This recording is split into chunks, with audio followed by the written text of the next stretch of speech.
안녕하세요. 진경재입니다. 전 세계에서 가장 안전한 자산이라고 믿었던 일본 국채가 왜 지금 전 세계 금융시장을 공포로 몰아넣고 있을까요? 여러분이 들고 있는 예금과 대출 금리가 사실은 옆 나라 일본의 빚잔치 때문에 결정되고 있다면 믿으시겠습니까? 오늘 그 거대한 거품이 터지는 순간 여러분의 지갑에 어떤 일이 벌어질지 숫자로 증명해 드리겠습니다. 2026년 2월 일본 40년 만기 국채 금리가 한때 4%를 돌파했습니다. 현재 3.6%대로 소폭 내려왔지만 이 숫자가 왜 무서운지 아직 체감이 안 되실 겁니다. 비유하자면 이렇습니다. 평생 맥박이 60이던 사람의 심장이 갑자기 180을 찍은 겁니다. 잠깐 150으로 내려왔다고 안심할 수 있습니까? 아닙니다. 이건 시스템 자체에 이상이 생겼다는 경고입니다. 오늘의 뉴스가 그 경고를 숫자로 확인시켜줬습니다. 바로 오늘 2026년 2월 18일 일본 재무성은 2029년 회계연도 국채이자 비용이 21조 6천억엔 우리 돈으로 약 200조 원에 달할 것이라는 추정치를 공개했습니다. 2026년 대비 70% 증가입니다. 국가 예산의 30%를 빚갚는 이자에만 쓰게 된다는 뜻입니다. 세계 4위 경제 대국의 재정이 이자, 비용 하나로 질식하고 있는 겁니다. 오랫동안 우리는 일본 차는 고장나지 않고 일본 국채는 절대 망하지 않는다는 신화 속에 살았습니다. 그 신화에는 나름의 근거가 있었습니다. 일본 국채의 90% 이상이 일본 국내에서 소화됩니다. 일본은행, 즉 BOJ가 전체 국채의 절반 이상을 보유하고 있고 나머지도 지역은행, 보험사, 우체국 저축, 연기금, 대학 기부금 등 국내 기관들이 촘촘히 쥐고 있습니다. 야데니 리서치는 이를 상호학 증팍의 구조라고 표현했습니다. 핵무기처럼 서로가 서로를 붙잡고 있으니 아무도 먼저 팔 수 없다는 논리입니다. 하지만 이 논리에는 치명적인 결함이 있습니다. 핵무기와 달리 채권에는 만기가 있고 만기가 올 때마다 더 높은 금리로 재발행해야 합니다. 지금 일본의 GDP 대비 국가 부채 비율은 237%. 인류 역사상 전시 상태가 아닌 나라 중에서 가장 높은 수치입니다. 포트폴리오 어드바이저의 분석에 따르면 일본의 총 정부 부채 대비 GDP 비율은 250%를 넘어섰으며 이는 나폴레옹 전쟁 직후 영국조차 넘지 못했던 수준입니다. 문제를 폭발시킨 도화선은 다카이치 사나의 총리입니다. 2026년 2월 8일 총선에서 압도적 승리를 거둔 다카이치 총리는 대규모 재정 확장 정책을 예고했습니다. 피치는 즉각 다카이치의 압승은 더 느슨한 재정 정책을 의미한다고 경고했고 로이터는 투자자들이 일본 국채에서 도망치고 있다고 보도했습니다. 1월 20일 하루 만에 국채 금리가 25bp 급등했습니다. 이 소식에 미국 재무장관 스콧 베센트가 직접 일본 측에 전화를 걸었다고 합니다. 미국 재무장관이 일본 국채 때문에 전화한다는 것 자체가 사태의 심각성을 보여줍니다. 뉴욕타임스는 바로 오늘 세계에서 가장 지루했던 시장이 전쟁터가 되었다는 제목의 기사를 실었습니다. 브루킹스 연구소의 로빈 브룩스 선임 연구원은 몇 달 전부터 경고해 왔습니다. 일본은 이미 부채 위기의 징후를 보이고 있다. 일본은행이 국채를 대량 매입하기 때문에 금리에서는 아직 안 보이지만 엔화 하락이 그 위기를 고스란히 반영하고 있다. 일본은 현실 부정을 멈춰야 한다. 로이터의 어제 보도에 따르면 일본 재무성은 2029년까지 국채 발행량이 2026년 대비 28%, 38조 엔까지 급증할 것으로 추정합니다. 니케이 아시아의 분석은 더 충격적입니다. 원리금 상환 비용이 41조 3천억 엔에 달해 국가 예산의 30%를 잡아먹을 것이라고 합니다. 벌어들이는 돈 100원 중 30원을 이자 내는 데 쓰는 나라. 이게 세계 4위 경제 대국의 현실입니다. 하지만 지금 후지산 아래에서는 그보다 더 기괴한 일이 벌어지고 있습니다. 세계 1위 자동차 기업 도요타가 차를 만드는 대신 신도시를 짓고 있습니다. 2025년 9월 도요타는 후지산 기슭에 건설한 우분시티의 1단계를 공식 개방했습니다. 100억 달러, 우리 돈으로 13조 원 이상을 투입한 이 프로젝트의 자율주행차, 로봇, 수소에너지, 인공지능이 실험됩니다. 2026년 4월부터는 일반인도 위버라는 이름으로 참여할 수 있습니다. 사람들은 이를 미래 준비라고 부릅니다. 하지만 시장의 냉정한 평가는 다릅니다. 이건 혁신이 아니라 도망입니다. 전기차라는 전쟁터에서 한국과 중국의 완패한 제국이 선택한 마지막 비상구인 셈이죠. 숫자를 보겠습니다. 2025년 글로벌 전기차 판매는 전년 대비 29% 증가한 1,460만 대를 기록했습니다. 전체 신차 판매의 16.1%입니다. 2026년에는 1,740만 대, 19%까지 전망됩니다. 도요타는 하이브리드 덕분에 2025년 전체 판매 1위를 유지했지만 순수 전기차 시장에서의 존재감은 미미합니다. 미국 시장에서 2026년 1월 전기차 판매 상위 5개 브랜드의 도요타는 3위에 겨우 이름을 올렸을 뿐이고 그 뒤를 현대가 바짝 추격하고 있습니다. 실제로 일본 제조업의 붕괴는 1980년대 반도체 패권을 잃었을 때와 놀라울 정도로 닮아 있습니다.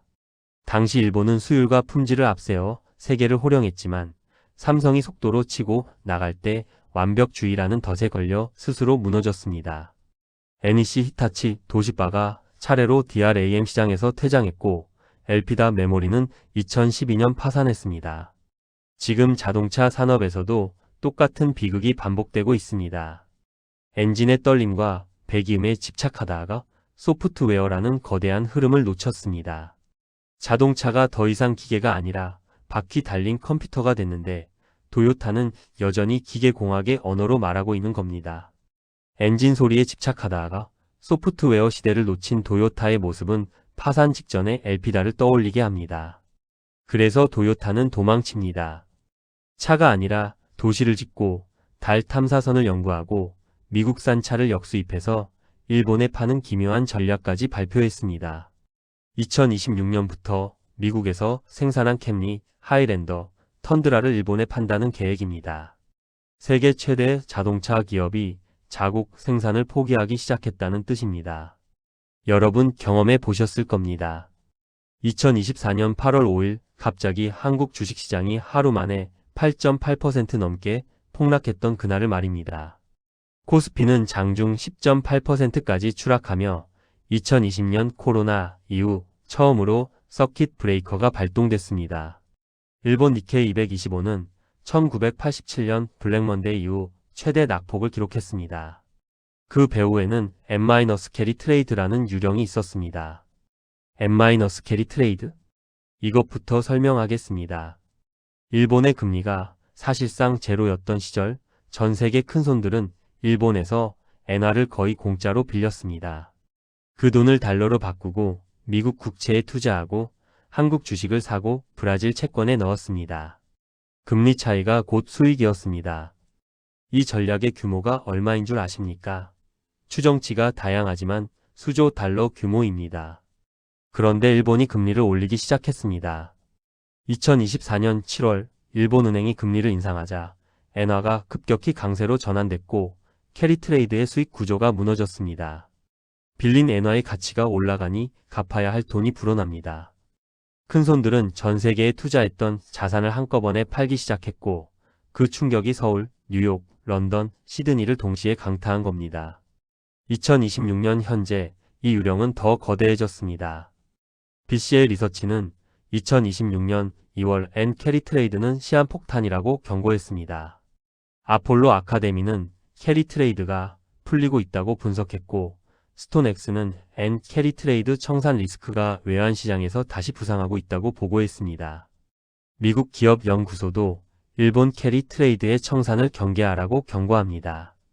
일본 국채 금리가 4%를 넘었다는 것은 더 이상 일본이 저금리 꿀단지가 아니라는 뜻입니다. 일본 기준금리는 0.75%지만 장기 금리의 급등은 시장이 일본의 재정 건전성에 근본적 의문을 품기 시작했다는 신호입니다. 전 세계에 퍼져 있던 일본 자금이 본국으로 돌아가는 0-캐리 트레이드가 본격화되면 어떤 일이 벌어질까요? 시킹 알파는 이렇게 설명합니다. 캐리 트레이드가 반전될 때 질서 있게 풀리지 않는다. 가장 유동성이 높은 자산부터 팔린다. 즉 한국 삼성전자, 미국 애플, 대만 TSMC 같은 대형 오량주가 먼저 투매에 휩쓸린다는 뜻입니다. 그리고 이 충격은 여러분의 아파트 담보 대출 금리에도 직격탄을 날립니다. 글로벌 채권 금리가 오르면 한국 국채 금리도 연동해서 오르고 은행의 조달 비용이 올라가면 여러분의 대출 금리는 앉은 자리에서 치솟을 수밖에 없습니다. 일본 국채 위기가 남의 나라 이야기가 아닌 이유입니다. 중국은 더 처참합니다. BYD? 세계 전기차 판매 1위. 겉으로 보면 화려합니다. 하지만 속을 들여다봅시다. BYD의 총 부채는 약 80억 호주 달러, 우리 돈으로 약 7조 원 이상입니다. 그리고 이 거대한 빚더미를 아는 기업이 왜 한국 시장에 그토록 공을 들이는지 아십니까? BYD 코리아는 2026년 한국에서 1만 대 판매를 목표로 세웠습니다. 전년 대비 64% 성장 목표입니다. 실 후륜구동, 돌핀, 실6까지 3가지 신차를 투입합니다. 왜 이렇게 급할까요? 미국은 이미 중국 전기차에 100% 관세를 매겼습니다. 유럽도 추가 관세로 문을 걸어 잠그고 있습니다. 한국은 중국 전기차에 대해 상대적으로 빗장이 풀려있는 마지막 선진국 시장입니다. BYD가 한국을 택한 건 한국이 매력적이어서가 아닙니다. 한국만 남았기 때문입니다. 이건 시장 개척이 아니라 재고떨이의 마지막 탈출구입니다. 그런데 중국 전기차 산업의 이면은 더 어둡습니다. 밤사이 대리점이 고객 돈을 들고 사라지는 파워로 현상은 이제 중국 전기차 산업의 일상이 되었습니다. 중국 정부마저 나서서 자동차 시장의 사기와 비합리적 경쟁이 소비자와 기업 모두를 해치고 있다고 인정했습니다. 판매 숫자를 부풀리는 조작 의혹까지 조사에 들어갔습니다. 그리고 글로벌 전기차 시장 자체에도 찬바람이 불고 있습니다. 벤치마크 미네랄스에 따르면 2026년 1월 글로벌 전기차 판매는 전년 대비 3% 감소했고 중국 시장은 무려 20% 역성장했습니다. CNBC는 BYD의 2026년 1월 판매량이 거의 2년 만에 최저치를 기록했다고 보도했습니다. 미국도 세금 공제 폐지 이후 전기차 점유율이 6% 아래로 떨어졌습니다.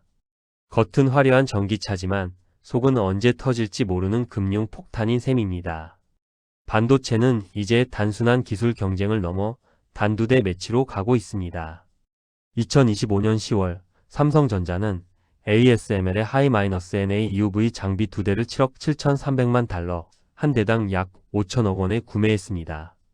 이 장비는 기존 EUV 장비보다 거의 2배 작은 회로를 찍어낼 수 있습니다. 삼성은 이 장비로 이나노 파운드리 생산을 가동하며 엑시노스 2600AP와 테슬라의 차세대 칩을 만들 계획입니다.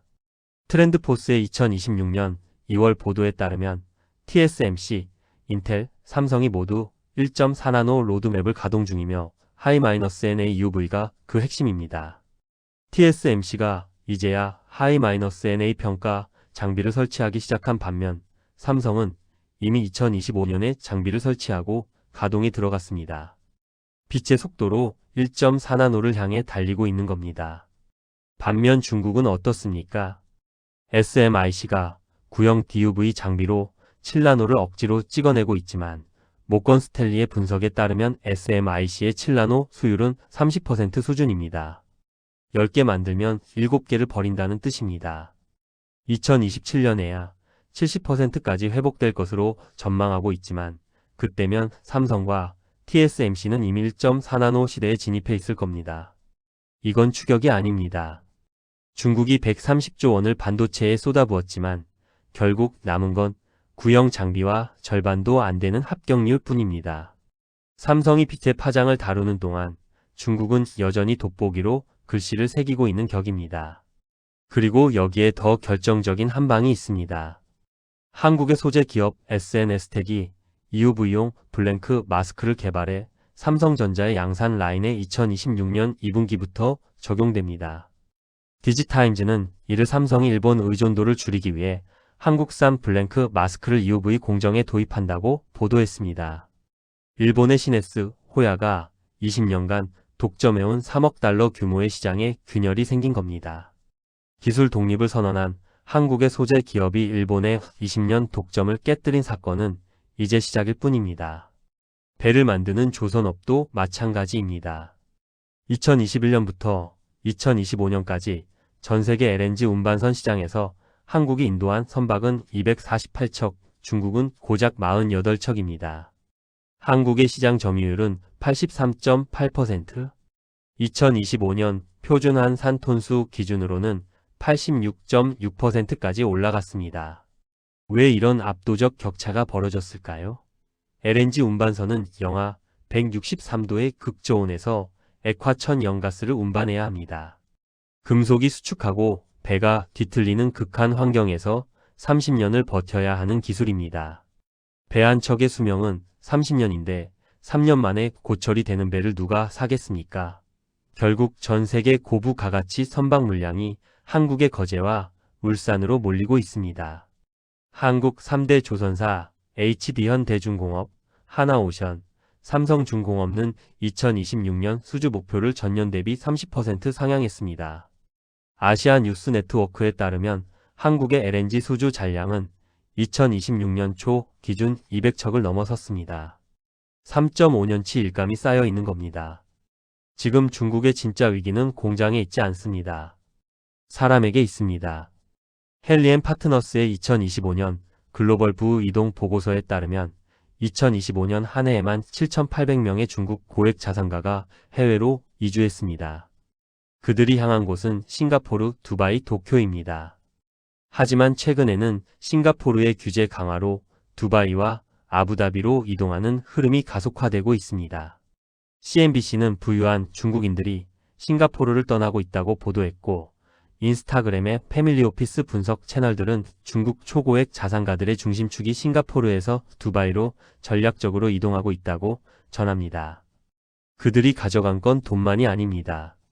중국의 미래라 불리는 핵심 기술자, 사업 네트워크, 해외 거래선이 함께 증발했습니다. 시진핑 정부가 여권을 압수하고 송금을 막아도 부자들은 기어이 길을 찾아냅니다. 자본은 공포를 먹고 자랍니다. 국가가 내 재산을 언제든 몰수할 수 있다는 공포가 지배하는 나라에서 혁신은 죽은 단어나 다름없습니다. 이 모든 판을 설계한 트럼프의 그림은 소름 돋을 정도로 정교합니다. 달러라는 자물쇠로 중국의 목줄을 재고, 관세라는 벽으로 공급망을 차단하며, 기술이라는 칼로 반도체 생명선을 끊습니다. 중국이 미국 LNG에 49% 관세를 매기자 미국발 LNG 수입은 완전히 멈췄습니다. 2025년 중국의 LNG 수입은 전년 대비 10.6% 급감했습니다. 에너지까지 무기가 된 겁니다. 중국은 이에 맞서 금을 쌓고 있습니다. 중국인민은행은 2025년 매달 금을 매입해 연말 기준 2,306톤, 외환 보유고의 8.5%까지 올렸습니다. 보험사에는 자산의 1%를 실물금으로 보유하라는 전례 없는 명령까지 내렸습니다. 탈달러와 전략의 핵심이 금인 셈입니다. 하지만 여기에 함정이 있습니다. 금의 국제 거래는 런던 귀금속 시장협회, 즉 LBMA의 인증 체계에 의존합니다. 2026년 1월부터 LBMA는 정제업체에 대한 공시 요건을 대폭 강화했습니다. 만약 LBMA가 중국산 금의 인증을 제한하거나 중국 정제업체의 자격을 박탈한다면 중국이 쌓아놓은 금은 국제시장에서 거래가 불가능한 말 그대로 노란 돌덩이가 됩니다. 1974년 금값이 반 토막 났던 그 역사가 2026년 더 잔혹한 방식으로 되풀이될 수 있는 겁니다. 결국 아시아 경제의 거대한 엔진은 교체되었습니다. 일본의 낡은 엔진은 멈췄습니다. GDP 대비 237%의 부채, 2029년이면 예산의 30%를 잡아먹을 이자, 비용, 토요타마저 도망치는 제조업의 쇠퇴. 중국의 짝퉁 엔진은 과열로 타버렸습니다. 수율 30%의 반도체, 20% 역성장한 전기차 시장, 해외로 탈출하는 부자들. 한국의 반도체, 조선, 소재 기업들이 그 빈자리를 채우고 있습니다. LNG 운반선 시장 점유율 86.6%, 하이-NA UV 장비 선제 도입, 일본의 블랭크 마스크 독점 타파. 숫자는 분명합니다. 하지만 기억해야 합니다. 엔진이 바뀌었다고 안심할 순 없습니다. 일본 국채 금리가 만드는 파도는 조만간 우리 집 앞마당까지 밀려올 것입니다. M-캐리 트레이드의 청산은 2024년 8월의 공포를 더 큰 규모로 반복할 수 있습니다. BCA 리서치가 시한폭탄이라 부른 그 유령은 여전히 살아있습니다. 이제는 국가의 성장에 취할 때가 아니라 개인의 생존 시나리오를 점검해야 할 시간입니다. 여러분의 대출은 금리 상승을 견딜 수 있습니까? 여러분의 투자 자산은 캐리 트레이드 청산이라는 쓰나미에 노출되어 있지 않습니까? 싼 가격 뒤에 숨겨진 진실을 보는 눈, 그것만이 다가올 거대한 경제 쓰나미에서 여러분을 지켜줄 유일한 구명조끼가 될 것입니다. 오늘 영상의 핵심 숫자를 정리합니다. 일본 국채 40년물 금리 최고 4% 돌파, 현재 3.61%. 일본 GDP 대비 부채 237%. 2029년 예상이자 비용 21조 6천억엔 예산의 30%. 한국 LNG 운반선 시장 점유율 86.6%. 삼성 하이마이너스 NA UV 장비 가격 대당 약 3,800억 원. SMIC 7나노 수율 30%. 2025년 중국 부자 해외 이주 7,800명. 2026년 1월 중국 전기차 시장 역성장 -20%. 이 숫자들이 여러분의 판단에 도움이 되었기를 바랍니다.